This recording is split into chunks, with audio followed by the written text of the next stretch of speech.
going live now. So I believe we are live. Gary, how are you, man? I'm very well, thank you. How are you, finally? I'm well. I believe we're both in Marbella or in Spain. I can see it glistening through the behind your patio door there. A little bit, yeah. Well, listen, thanks so much for joining. So I know this is your first LinkedIn Live, probably, right? Yeah, it is actually, yeah. So I'm always interviewing people that I look up to, people who've mentored me. You're one of those people. And really, the kind of questions or conversations I have, the kind of advice that I get from you, I want to kind of like do that publicly and just don't hide what's going on. I don't know it all. I don't have it all. And I just want to be able to just share I do lean on other people to get advice. We all learn from somebody. Absolutely, I You've been certainly phenomenal. I want to know, Gary, do you remember how we met and where it was, how it was? You know, if my partner said that and I didn't get the answer right, I think I'd be probably fired. So with yourself, I believe it was around with the 10X. You made a call or a message, but we met first time we ever met was in Shot Coffee in Mayfair, London. Is that right? Correct, yeah. But we'd actually met online maybe a year before. Yes. So yeah. I think it was during the pandemic. Grant Cardone had a call, an inner circle call in Miami, virtual one. And you were connected, I was connected. And I was looking up everybody on LinkedIn and connecting with them. And I noticed your location. I think I may have heard your accent. And I geographically localized you to like 100 miles of where I was born. It's amazing how an accent can do that, by the way. Yes. And then we jumped on a call a few weeks later, a physical call. You blew me away with just the information. I can't even remember what we're talking about. We just, the way we were talking. Blew you away that much, you forgot what it is. Exactly, yeah.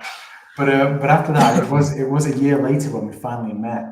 And your advice, just your guidance, just to be me on my own journey and growing the company that I've got.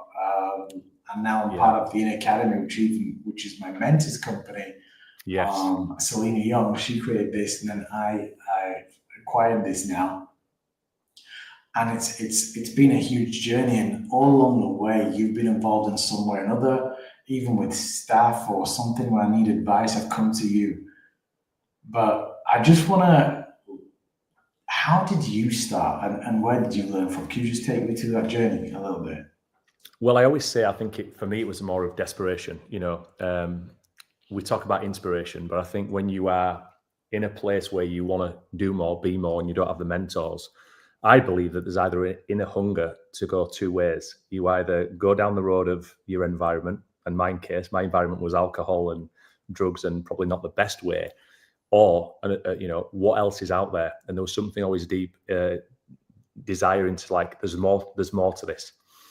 So for me, the start for me was really just wanting to try and get away from where I was in the environment. And of course, back then we didn't have the YouTube and the Google. But what I did have was somebody who was local, that was a fitness fanatic, who was for me the like aha moment of like, wow, there's a guy here with a vest on and he's running in the middle of winter with these big muscles.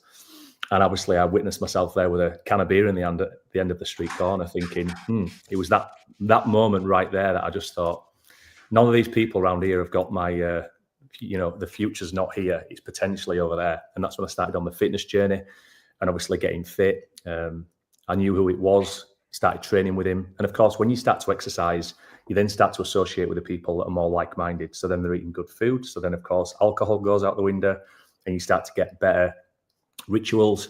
And that's where it really started as an inception. So then obviously then you're looking for the next upgrade and so on and so forth, to where I ultimately got to, do some incredible things that you know about. Amazing. And like so you went from that and then you were in fitness, but then you created a window cleaning company. Yeah. So, personal training was what I ended up going into, which seems natural from going from street corner drinking alcohol to running fitness and realizing, wow, I can help other people get fit, to doing sports injuries, advanced diploma. Then I went on to study to be a physiotherapy, but realized that actually you need you need to earn a living. You still need to pay the bills and pay for fees. So I thought if I buy a little window cleaning business, that would help me to fund this. And that was the initial thing. Is I bought a little window cleaning round that gave me £800 a month, and I did it at the weekend. Very quickly, that went from £800 a month to £2,000 a month to £3,000 a month, to a point where I needed to employ people. And obviously, not everybody does what they say they're going to do. So I think that was my first lesson on, if hiring people. And then it went to £10,000 a month. I ended up leaving the studying full time to really focus on this, because again, the money was so good. And where I was cleaning was amazing. And it went then to 5 staff, 10 staff, 20 staff, 50 staff, £10,000 a month, £50,000 a month, £100,000 a month. And it grew to a nationwide company, which evolved into a full facilities management company, from cherry picker hire, carpet cleaning, roof cleaning, electrical, barbershops.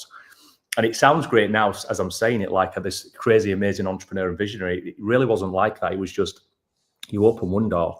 And an example would be, we get a contract for a hotel. And, I'd be like, well, who's cleaning the carpets? Well, you can put a quote in for us. I'd never did carpet cleaning, but there was 300 bedrooms. So I figured out the price very quickly, got the carpet company to loan me a machine and do a demonstration, give a price, and won the contract. And suddenly I'm now in carpet cleaning. And then I'm hiring cherry pickers to clean the gutters in the roof, spending thousands a month thinking, well, how much is a cherry picker? So I ended up buying cherry pickers and then hiring cherry pickers out and then abseiling. So I say that because you kind of like, it's not like I had this great plan. And then over the next 10 years, I built a company nationwide, and we ended up selling that company and did okay from it, moved to Spain. And in that process, I was helping my grandmother, and that's where I really focused and dialed back in on my passion, because I opened one door to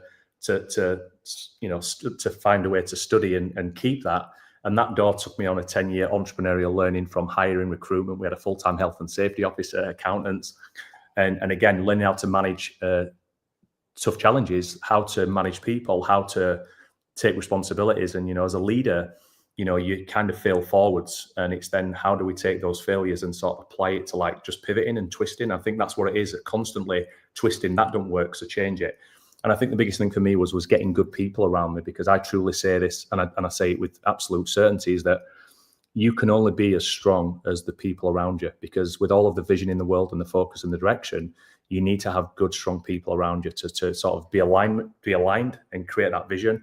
And everybody's got to win. And that's all it's not like I was taught it or learned it.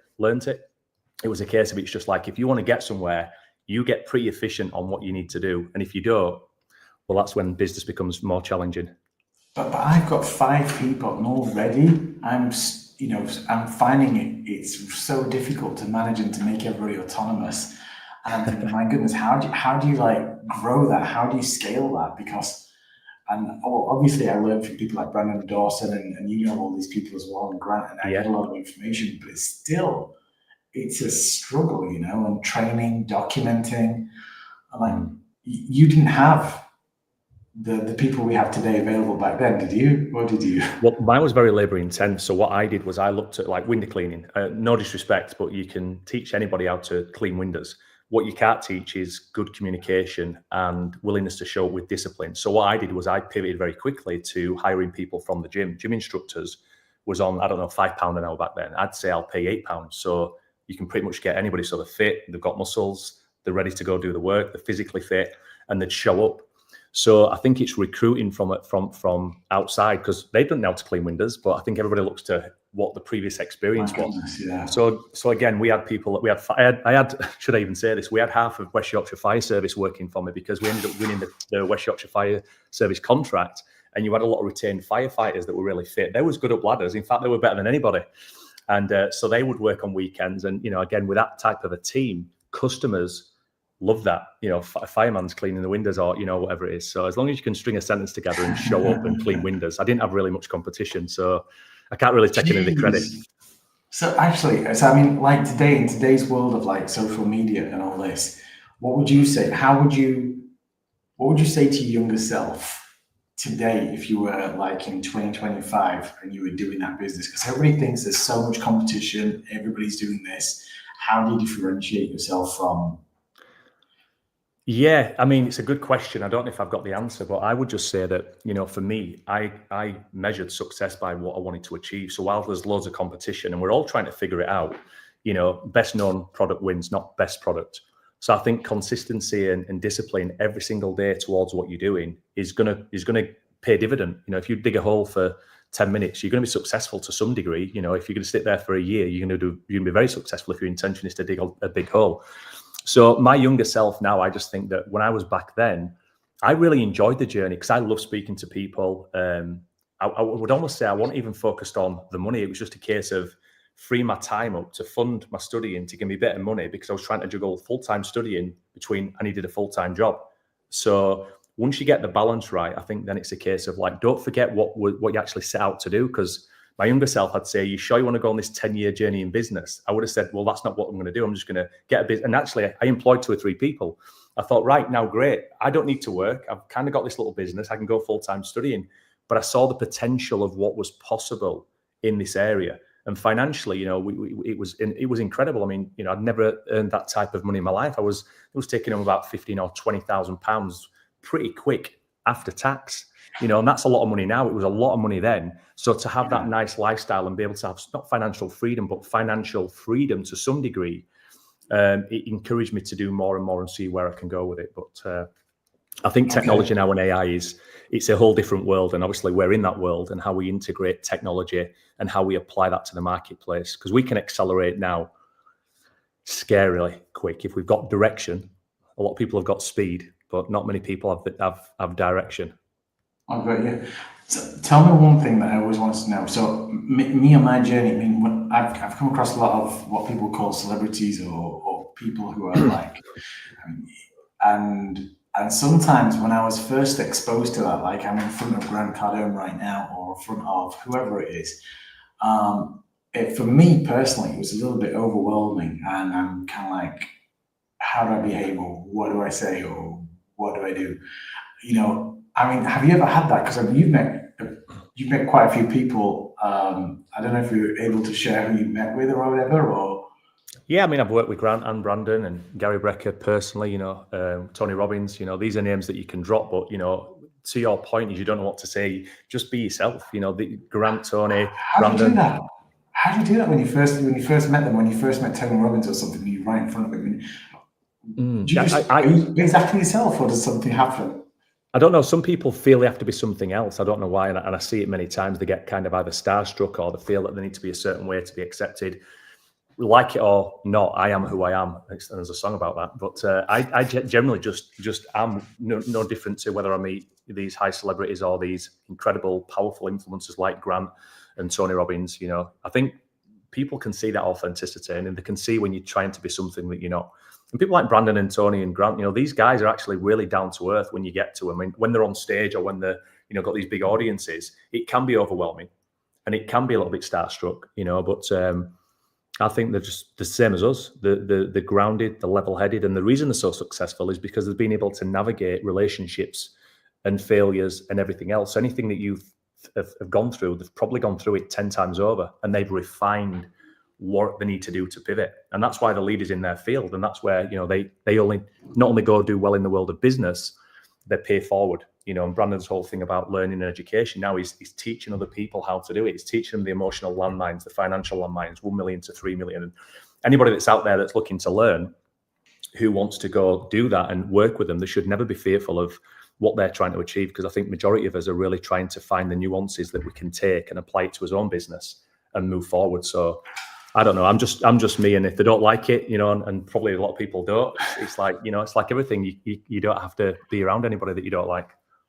I get it. No, I mean, some of the advice you've given me recently has been really like to like just be yourself, be whoever you are, and I think that's something that, I mean, it's either love you or hate you, right? When we meet people, so either they like you or they don't like you. But I mean, I do try and be, you know, myself, whoever that is. And do you know what, Faisal? You are very, very authentic. I remember when I first spoke to you, you was kind of, even though we'd only just been on the call 5 or 10 minutes, I felt this sense of authenticity that you was really trying to learn more about what I do. It was all about what I'm doing and how can you help me? I'd only just met you. It's like, how can I help you connect? You just seem to be just such a connector and somebody that wanted to really bring massive value. And as our relationship's grown, that's never stopped. You've constantly shown up to see how you can bring value. And whilst we've transacted in business the amount of value that you've given us in our business and direction has been invaluable. So again, that's what I get from you, is that I don't feel at any point have you tried to be somebody that you're not. So I'm sure that you're like that all the time. No, I mean, it's hard to be somebody else. Yeah. No, but Grant tells that, doesn't he? Give. Yeah, but people sometimes give, and when they don't get back, then it's like, well, I'm not going to play ball. But I think that the reality is when you give from a place that's relentless, irrelevant to what I get back. When you put it out in a certain way, the right people show back up, and the ones that don't can take and go. And they haven't taken anything. Hopefully, they've taken something that you've given and done, and take it somewhere else. No, man, you've helped me out a lot, and most recently with my health as well, my health goals. You've constantly been educating me about longevity and stuff like that, and I know you're in that space now. I know you started Screen My Bones, and it's all from your personal journey about reversing osteoporosis. You're all about bone health, and you're an innovator in that, right? It's about screening your bones proactively, not waiting until 60, 70 or till it's preventive but reactive. That's what I understood. And I even had my bone scans to see if I've got what do you call it? Osteopenia? Osteoporosis. Osteoporosis. And although my bone health was okay, I mean, my activity, I'm not somebody who enjoys gym and stuff like that. Completely the opposite of you. That's a ball of energy. And you've still been able to be like, just use this machine, use something called a power plate, and like 1 squat equals 3 squats. And that I can do. And you've also told me, well, don't have it right there. And I put it literally in my office. I put it in there because I know when I go in there, 3 minutes on that machine doing whatever I can, and okay, then I've started my day. Or just doing intermittent fasting to get my blood sugar down. Yeah, health is so important. And whilst I've been, so we say, the bone guy, people refer me to that know me, and I've focused on bone health through my grandmother. Bone health, I wasn't interested until my grandmother broke her hip and I needed to help her with osteoporosis. That's what took me on the next chapter of muscle and bone health. And historically, it is for senior deconditioned people that get osteoporosis. So my focus really has been dedicated to where does the journey to bone health begin? And out of everybody that looks at health, it's weird. We often overlook bone health. I mean, I always, when I speak at seminars, I ask a lot of physios and chiropractors and doctors, how many people in the room know how strong the bones are of their patients or clients? No hands go up. And it's not to blame, shame, or judge anybody of what they're not putting a hand to, but it's about bringing a torch on the foundation of health is skeletal health. We can see as muscles, but we need to look at bones. And whilst I did help my grandmother eventually reverse osteoporosis, if we truly want to eliminate that off the face of the planet, then we have to go towards a more proactive and preventative measure of screening. And with technology now that we're involved in with Echolight, REMS technology, it's ultrasound, no radiation, and we can deploy screening everywhere around the world and get people access to the bone health, to know what the bone health status is. And if you're 30 and 35 and 40, you might think, well, I don't need a bone scan. I'm young and fit, and you may even look fit. But it's one of the bone scores that we need to measure, because we see a lot of people now with diet predispositions, whatever, that once they hit peak bone mass, we're actually finding that, quite a lot of the younger people, meaning 30s, 40s, especially menopausal women that go into menopause, that then drop a lot of bone loss with drop of estrogen, that we don't want to find ourselves midline osteopenia at 40, 45, because we can kind of read the later chapters. By 50, you're going to hit osteoporosis or much earlier. So once we can detect, we're more likely to take massive action and do that. So again, bone health is one area, but I'm fascinated about emotional well-being, how every single emotion is connected to a physical element, looking at liver health.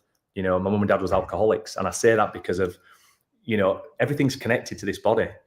Health starts in the mouth if you're a dentist. Health starts with the bones if you're speaking to me. Whoever you're speaking to, they're going to come from their sort of multidisciplinary approach.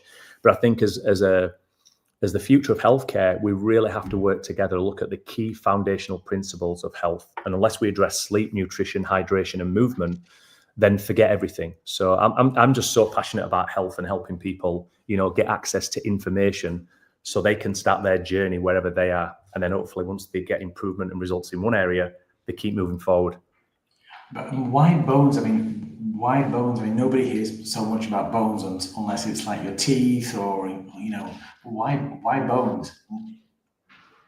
Why bones? I mean, listen, it's, I always say this analogy, if you was the architect of a building and he said he's going to give everybody, the top floor and the top 10 floors, the only problem is I don't know how strong the foundation of the building is. Like, nobody would want it. Why? because the building could come tumbling down.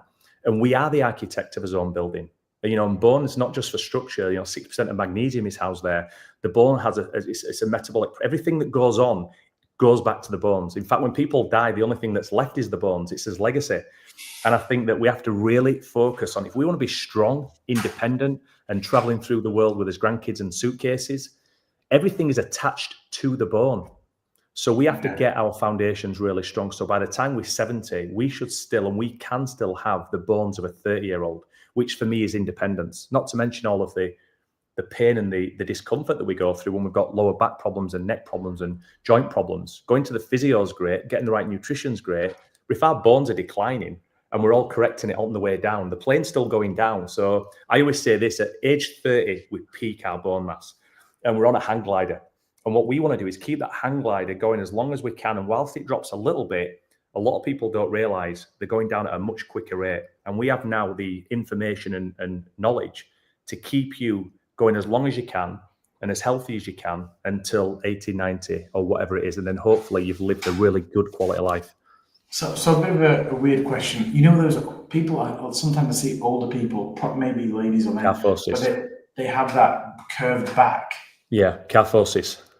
What's that about? And can that be prevented? It's literally what's happening is the spine, when you get kyphosis, it's when the bones become, the microarchitecture of the bone starts to thin, ligaments and connective tissue get weaker. So naturally, it's like a tent. The poles are getting weaker. So we start to arch over and you're literally going back into the ground, basically. But my grandmother, she had osteoporosis. Her bones was minus 2.7. So minus 2.5 is osteoporosis. She was minus 2.7. And she was typically, slightly kyphosis. And you see a lot of 30-year-olds, 40-year-olds now, because we're looking down, kind of look like this. But there's certain protocols that we can now do, and we can completely reverse osteoporosis, and we can really straighten the spine out. And it doesn't just help with strong bones. If your shoulders are back, your breathing is much better. You're getting more oxygen. I'm becoming more and more aware as I'm talking to you, man. Yeah, we all kind of slump. Even I'm slumping right now because we just kind of relax. I just give us permission to just relax. So, but yeah, we have so much information now. We get lost in the things that we need to prioritize. And I always say to people that we have to focus on 5 main things, meaning 5 doctors. Do you want me to mention them? I'd love to. You've mentioned this to me before, and then go for it. It's really just to simplify it, because everybody's got some doctor that's giving them advice, and I'm certainly not a doctor or certainly an expert in anything. But I think if you can simplify it for people and then just give them that sort of like blueprint to think, right, how do I feel? Where would I go now? And there's 5 doctors. It's Dr. Quiet, Dr. Diet, Dr. Happy, Dr. Movement, and Dr. Truth. Now, them 5 doctors are built with insiders. And I think most people don't realize this, but we need to visit Dr. Quiet, meaning we have to work in before we work out. We're so busy expending our energy to people, and we forget about ourselves. In fact, most people would never treat somebody else the way they treat themselves. So when I speak to a lot of CEOs and high flyers, when I mention this, I sort of say, which doctor do you think you need to visit? And they say all of them, but I said, if you have to pick one doctor, which one would it be? 98% of them say Dr. Quiet. And I say, okay, well, why Dr. Quiet? And they say, because I need time to think. And this is because they've been so good at reacting from a high moving, fast pace that they're now not proactive. So when they get with Dr. Quiet, meaning visiting their sort of their inner truth of what they are, guess which doctor knocks on the door? Dr. Truth, which is their own internal guidance system, that they have all the answers within them. So when they can find time just to be, then the answers that they're searching for out there are actually within them. And then they can start hopefully getting, and then Dr. Happy.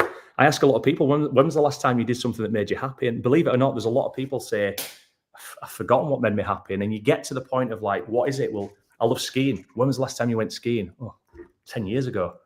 Wow, okay. So maybe Dr. Happy, we need to visit that, and let's book that in and schedule it. So these are just acronyms to sort of have a blueprint to say every day we probably need to visit all of them. But let's visit these doctors regularly, and hopefully we never need to go see a quacky doctor. Mine Grazza, he's commented that every biohacker should know his bone density. We've got Caroline, I'm learning so much about bone health. Thank you, Gary. We've got Aisha. Aisha. Good to see you, Gary, on here. Yeah. I mean, I see it. I understand it. I mean, you blow my mind away with bones because it's so simple. I went down the blood path, and I'm not saying, I mean, I need the blood as well, but I mustn't forget the bones as well. And because I want to live longer, I want a quality of life. I don't want my back to be like that. And I know I've got a lot of work to do. You know, I'm going to be 50 next year. And I'm like, Jesus Christ, where's the time gone and everything? And I've neglected health, even though I thought cutting out sugar, giving up Coca-Cola, Red Bull, and all that back in 2010, so it's been 15 years, cutting out sugar out of my tea, I thought that's a big step. Then I watched a documentary called, Fat, Sick, and Nearly Dead by a guy in Australia. You were that one who does the juicing. Yeah. I did a load of juicing. I measured my weight. So I've got my weight and body fat and everything that dates back to, I think, 2006. I've got records dating back. But I know that weight is wrong. It's like having a dashboard, in a car or in an airplane, and you're just looking at one parameter, which is your speed, but you're not looking at tire pressure, oil, fuel. And you're going to blow a gasket. You see, muscle is the organ of longevity. People don't realize how important, not just for aesthetics, but it's our metabolism. If we don't have good quality muscle, that's where the receptors are to pull in glucose. Most people don't realize when they say the glucose levels in the blood are high, and most people don't realize that the body is so sophisticated that when you take food in, or whether it's a banana, and you've got glucose ready to go into the cell, that it signals the pancreas to send an insulin to your receptor to open up so your muscle can pull in the glucose. Most people are eating so much food that doesn't serve them that the triglycerides go so high, the cholesterol goes so high. And if I'm banging on to people about strong bones, but the triglycerides are through the roof and their LDL, VLDL, and ApoB is high, which is all markers of cholesterol, that they're probably going to drop dead of a heart attack with the strongest bones in the world. And this is why we have to take a step back and really look at health completely. The ankle surgeon's going to sort out your foot and your ankle, but the ankle's connected to the knees, connected to the hips, connected to the torso. So this is why we need to look at bloods, bones, biomechanic, cognitive function, and there's a lot of things going on. And I know people get overwhelmed by all of this. Should I eat green drinks? Should I drink green drinks? Should I eat meat? Should I be a vegan? One of my mentors said to me, look, if an alien landed, how would you explain what health is in a sentence? And I'm like, wow. I started to give 10 minutes worth of conversation. He said, no, just one sentence.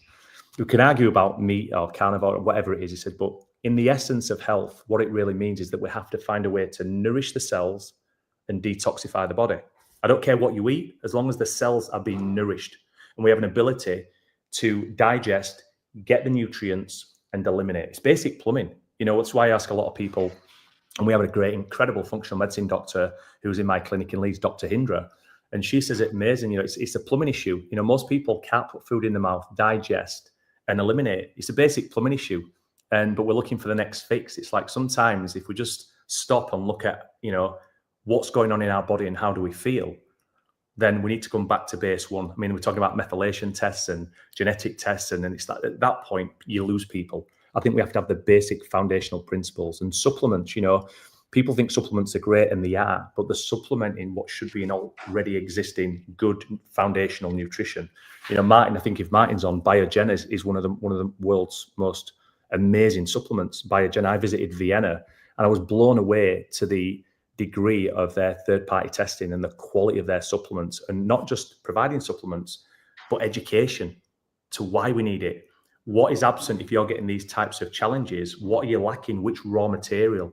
So I think that it's first and foremost, it's awareness, education, and then hopefully people can make better decisions based on information that makes sense to them. So if I'm just going to take my case, I'm going to ask you, I don't particularly enjoy, working out in the gym. I do it and I'll jump into a cold plunge every single time after a workout because the cold plunge right there. Do it before, not after.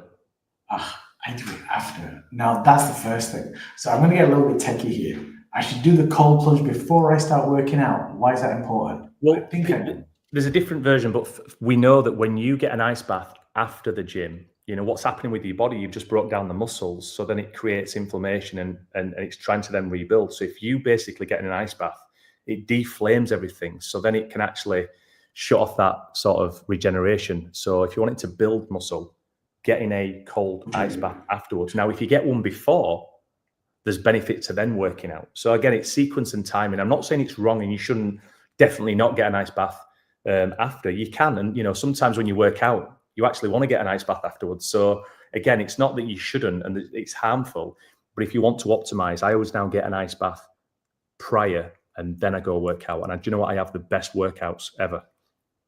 Okay. So tell me, I'm going to ask about supplements as well. So I've got magnesium at night, magnesium glycinate. In the morning, I start off with some B complex, B12, and then I'll probably have some berberine during the day, some TMGs and stuff like that. But there's got to be an order to take stuff in, right? Because I heard once, I don't know if it's true or not, but taking zinc and magnesium together doesn't work so much. And obviously, if my body's, what order should I be taking stuff in? Do you Well, have listen, do you know much I about think, that? yeah, listen, I think what we have to do is just come back to common sense corner, okay? First of all, think of a bath. If I said to you, fill the bath full, you would say no problem. But if you'd need to know, is it half full currently? Because if you can't see the bath, you need to know how much you're putting in there. So we need to see what is it that you're actually lacking. And this is where it comes back to not guessing. Let's test. Let's take the bloods. Let's see where you're deficient and let's supplement for the deficiencies. I've had the privilege, to work with Gary Brecker for a number of years prior, 2007, 18, 19, 20. And, he just blew my mind because it's so simple as I'm saying it. It's like, which supplement should I take? The ones that you're deficient in is what you should take. Vitamin D3, K2, MK7, magnesium, and all this is great. But if you're optimal and you're getting in the sunshine and you're grounding and we measure you and you're optimal in your vitamin D3 levels, I would say, why would you need to supplement? In fact, some people that do an oxidative stress test, some of these people don't take any supplements and they're super healthy, they're super vibrant and everything's in the right levels, but they wouldn't know unless they're tested. So I'm not saying most of us do need to take supplements for sure. I would say most of us need to take supplements because we are deficient in his nutrients. But certainly, I don't want to give you an answer, take this. I can send you a list. But listen, right now, when was the last time you checked your bloods and what you're lacking? So I actually checked them in February this year, and I need to do them again. It's time to do them again because I had a glucose monitor because my blood sugar was super high. It was like borderline diabetic. Yeah. We have to manage the stress because we don't realize that when we stress, I know it's hard how do we survive a modern world? When we stress, the cortisol pumps out and it just downregulates everything and just rapes everything. So if you optimally vitamin D3, it'll go to the bone as a pantry and it'll steal everything it needs. It's very clever. So this is why we need to keep topped up. So, I need to go and check my hemoglobin A1C. I think there was a place you went to in Vienna recently where you got it on the day. Amazing. In Vienna, it's called Biogenna. By the way, I don't think I've ever been genuinely to a more comprehensive place that have the most amazing facilities. And it's a supplement company, but I think they've got 8 or 10 clinics around Germany and Vienna and Switzerland. They've just opened up in London, in Regent Street, a beautiful place there. But they do testing immediately. They do a D3 test. They do the A1C. They do cholesterol. So I can have my from pre-diabetic and see how it evolves. If you go to Regent Street, I'll have to check, but I may get corrected. But I think I'm going to Biogenna, and I get a finger prick test, and within 15 minutes, I had the results. I didn't have to wait a week or 2 weeks. And then the best thing is, then if I'm short in it, they then can give you exactly what you're deficient in, which I think is what we need. We need tailor-made nutrition. We need to supplement only for our deficiencies, not just take all these supplements. I don't like taking pills, if I'm honest, and I do take supplements, but I'm taking them because I know I'm deficient in certain ones that I need to optimize. And the biggest thing is making sure that you can absorb them. So it is, you want to also make sure you take omega-3, EPA and DHEA. That's really important. A lot of people are very, very low on omegas, on the good fish oils. And I would say that's an absolute crucial one. We just don't get it. I think Dr. Rhonda Patrick talks about somebody who smokes and has got the right levels of omega-3 versus somebody who doesn't smoke. I'm trying to think if I'm saying this right. The person that doesn't smoke, the person that takes the omega-3 and smokes is just as healthy as the person that doesn't smoke. Something crazy. So that shows you how important omega-3 is. Omega-3? I had salmon for lunch today. Yeah, all that's great. But again, are you absorbing it? And this is why I say, sorry. Yeah, leaky gut. Is that leaky gut? Not particularly leaky gut, but yeah, if you've got leaky gut, we always say protect the liver and feed the gut. Whatever you put in your body, the liver is going to do its job to break down the enzymes to get to the liver. If you've got microbiome or you've gut problems, you've probably got a liver problem. And if you've got a liver problem, I guarantee that your microbiome is struggling as well. They work hand in hand. And I think health does really start in the gut. We have to make sure we've got that good microbiome to break down and, get the nutrients to the cell. Most of us are undernourished. And that's what then creates a dis-ease in the body where we're disconnected. And it shows up in the weakest part of the body. So yeah. Nutrition, supplements, exercise, and the sun.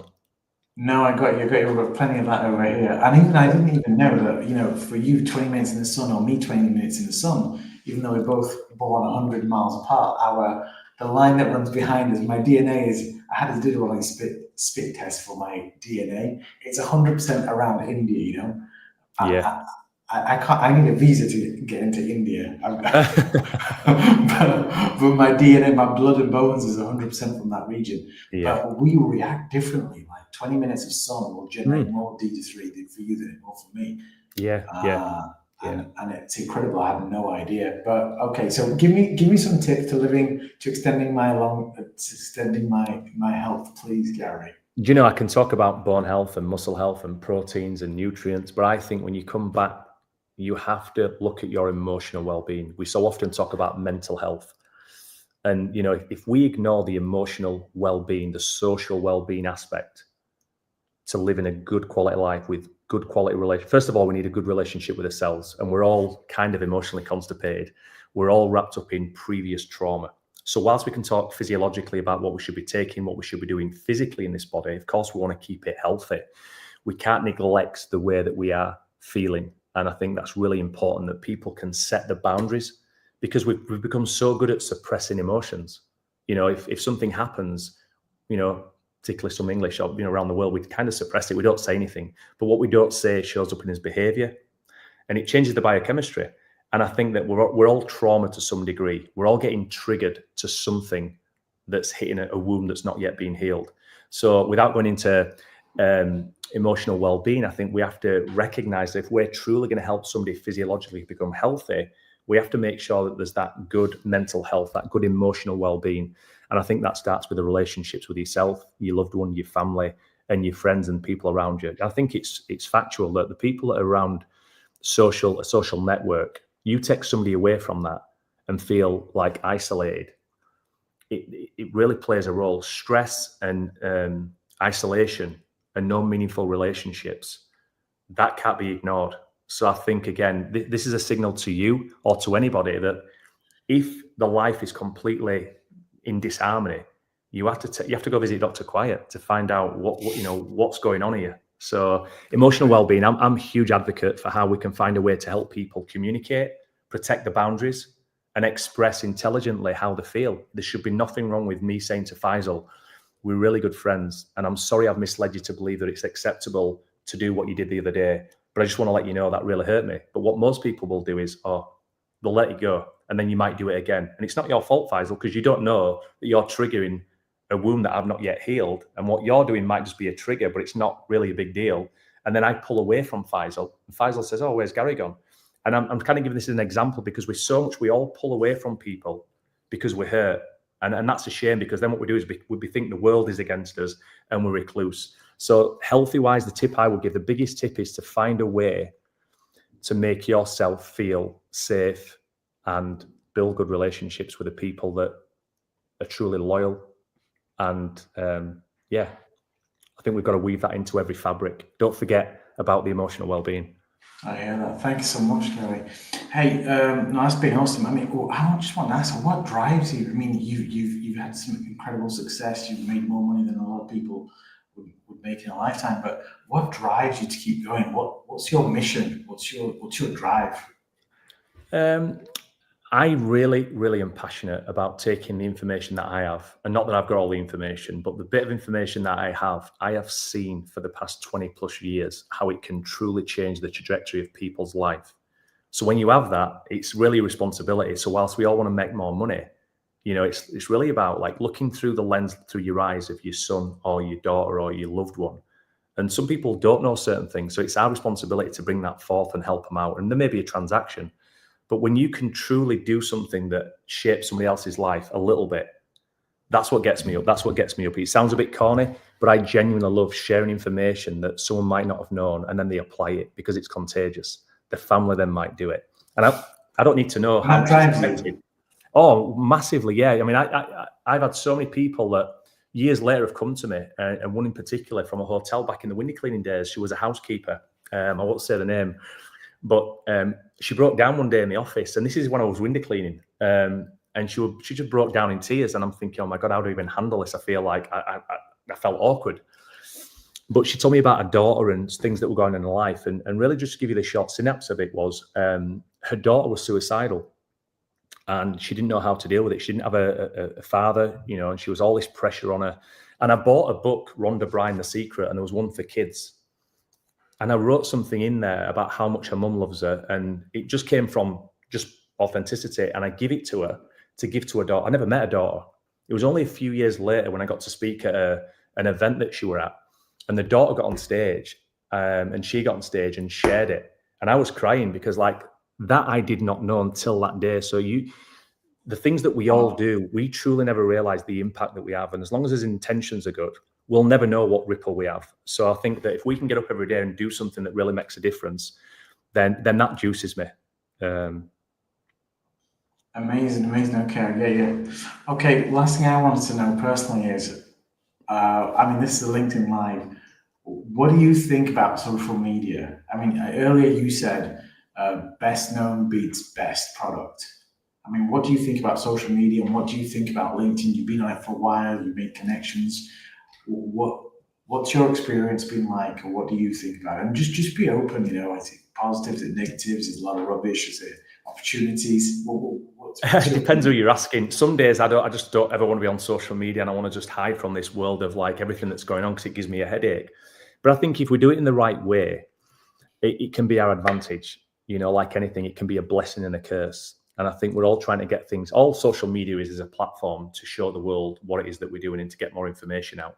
But I think it's great. I think, you know, it can be amazing. But I think sometimes we can be the most connected world through social media, but the most disconnected in real life. And I think that's the statement that someone else has said, but it just resonated. So from a business perspective, it can be incredible. It can really get what you're trying to do and impact as many lives as you want if you can do it the right way. But I also think that it can be used to be negative. You know, it depends what type of content people are consuming. But from a business perspective, I think it's great. I think LinkedIn is amazing. And I think, you know, the time that we've spent together in your consultation and strategy, how we can use LinkedIn to identify and bring the value to people. You know, how do we give the answers to the questions people never thought of asking in their own world? It's powerful if you can present value to 3 steps before they knew they needed it. And it's like, wow. So that, you know, the strategy on LinkedIn, I think is really great. But social media, I think we kind of all live in a lifestyle on there that no one's really living behind the scenes, including myself. You know, I don't put the days on that I'm like frustrated and that's just open hands, but we don't do it. So everything that people see on social media, it's perfect. So we're all up and down. Yeah, we're all up and down. Okay. No, I do. The only thing I put was on my Instagram stories. I was photographing my weight and my body mass every morning for like 60 days. And some days it went up, some days it wasn't going down and stuff like that. So, oh my God. But people are saying, why didn't you post your weight today? But I'm like, I'm getting to it. I haven't got 4G yet. People, listen, it helped me resonate because people can see vicariously through that if you are putting things on, like I shared a while ago my triglycerides that were 780 when I was with Gary Brecka, the same sort of story with Dana White. I was fit and healthy, traveling the world, you know, speaking on stage, Tony, I was like living the high life and amazing. I was healthy, I looked vibrant. And Gary Brecka said, when was the last time you pulled your bloods? He said, the one thing that's not in your bloods is somebody else's opinion. I'm like, oh shit. Took my bloods and he said, you are like 7, 8 out of 10 of having a pulmonary embolism or a stroke or a heart attack in the next, 20 weeks. It scared me. So, I think it's super important that when you share stuff like that on social media, people then think, shit, well, I don't know that. And that, as negative as it might sound, it hopefully gets people to think, well, I need to know that information. And I think so that's why sharing vulnerability or what is not going right gives other people to think, well, that's, people resonate with that. That's why people like Davinia Taylor or certain people like that, they're just so down to earth. They're not trying to get anything pitch perfect. What comes up comes out. That's it. And it resonates because that's what we all are, I don't have a script for this conversation with you, and hopefully more people that speak don't need a script. They can just speak honestly and authentically, and like what comes up comes out. I read that once actually. I don't know who it was. It said that if you need a script to read, you don't know your thing well enough. You don't know your subject well enough. So I agree. Yeah, I agree. No, great. Awesome, Gary. Thanks a lot. So just what's next for you? I know you've got some big things in the pipeline. What's next, my friend? So we've got a huge event at the Health Optimization in London on the 13th and 14th of September. Dr. von der Wright's got a book signing that we've partnered with in London at Biogenna and Regent Street on the 12th, I think at 1 o'clock. And then we fly to Arizona to some more events, and we fly to Saudi to open there, Vienna, Australia. We're opening in Canada, all around the screening and power plate and biodensity, which is another conversation. But we really are leading in the world of skeletal health. We have really great products that can help people strengthen the whole musculoskeletal system to really be to be physiologically stronger than they could ever be if they didn't use this equipment. So that sounds great. I like that. I'm going to catch up with a couple of decades of my lack of muscle. Yeah. So okay. So exciting. Awesome. How do I follow you? How do I know what's going on apart from your LinkedIn account? How do people? I think it's Gary Andrew Rhodes 360. Gary Andrew Rhodes on Instagram. I'm not really on Facebook, but LinkedIn. You'll probably know my LinkedIn. It's Gary Rhodes. I'm not hard to find. So yeah. You could just Google you. I think a dead chef comes up. You need to help me out with that because Gary Rhodes, the dead chef, comes up sometimes. So Gary Andrew Rhodes. Yeah, we changed it to Gary Andrew Rhodes. I don't know whether it was you that gave me that advice, but if you're competing with a famous person and somebody who's died, it's hard. So yeah, a couple of pages down, I might get there. But if you Google Gary Rhodes bones, then I'll come up. Yeah, then I'll come up. In all of the AI, all of the researchers and everything. Yeah, amazing. Hey, thanks, Gary. Thanks so much for your time, man. I appreciate that. I know it's hard. My pleasure. Thank you. Look forward to speaking. Thanks for the advice. I will be applying that. Thank you. I'll let you know how it goes. You'll see on my Instagram stories. Brilliant. Cheers, buddy. Bye-bye. Take care. Bye-bye.